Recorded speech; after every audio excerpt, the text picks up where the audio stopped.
Hey everyone, wanted to come and talk to you about sleep this morning. I'm looking directly into the sun, and I'm doing it for a reason.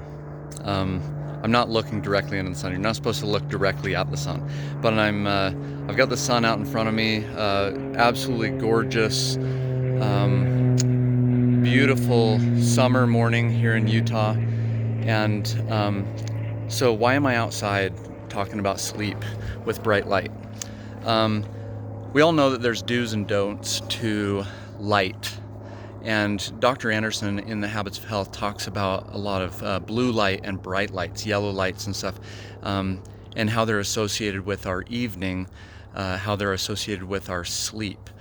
Um, Dr. A recommends at least 1 hour before your bedtime shutting off all your devices, all that blue light.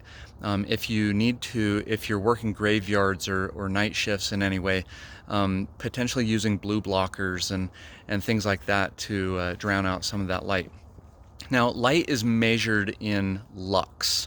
I'm not going to get into the science of that. I don't actually understand everything. I understand some basic things. Um, but in Optavia, we do everything evidence-based.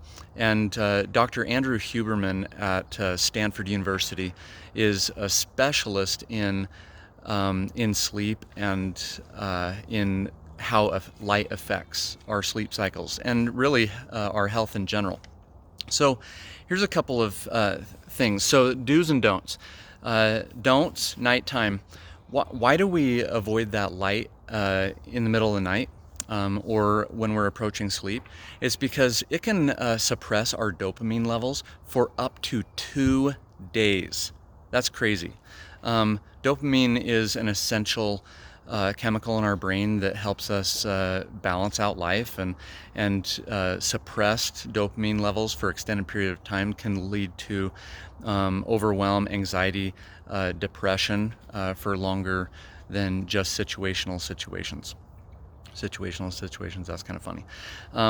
Now, how do we live a healthy life? How do we engage in healthy sleep? Here's some do's. Within the first hour of our day is so important. We talk about fueling our body within your first hour and getting that metabolism revved up. But one of the other key things to doing within the first hour of your day. Now, it ended up being a little bit later in my day because I got up before light.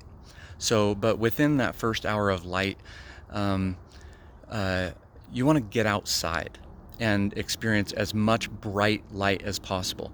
Most of our living conditions in our workplaces, in our homes, even in natural light situations, are anywhere from 10 lux up to maybe 1,000 lux. When you go outside and experience the bright light of outside, um, on the brightest, sunniest days, you can experience 100 to 120,000 lux outside, and even on cloudy days, those thin layers of clouds, you'll be upwards of 40 or 50,000 lux.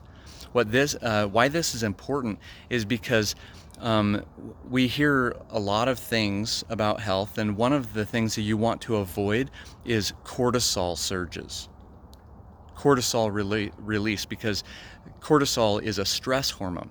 Well, there's actually healthy cortisol releases and there's unhealthy. Eustress versus distress. We actually want to create good stress in our lives and and one of the ways to do that is experience bright light. And the reason that you want to do it first thing in the morning is because it creates a healthy cortisol surge. And this is really cool. Our eyes are the only external part of our brain.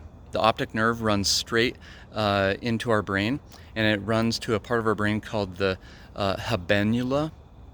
And that part of our brain manages light and this whole balance. So the habenula sends a signal to other areas of our body like our pancreas. And with that healthy cortisol surge in the morning, it starts a clock in our bodies. And approximately 14 to 16 hours after exposure to light, this is why you want to do it first thing in the morning, your first hour of waking up, 14 to 16 hours later, the body releases melatonin, which is a natural sleep substance, sleep aid in our body.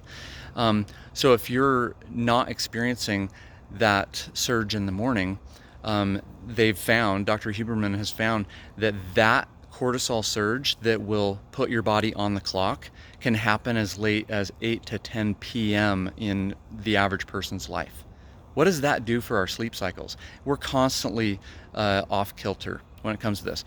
So my challenge for you is creating a habit starting this week of getting up, getting outside within your first hour of waking up, or first, if you're up earlier than sunlight, first hour of sunlight, and getting some exposure to really bright light. And I found in my own life that that I'm tired at night. I'm ready to go to sleep. My body's more balanced, and I'm feeling much more healthy. So we thank you for being here. Hopefully this has been educational and informative, and can help you move forward in your own health.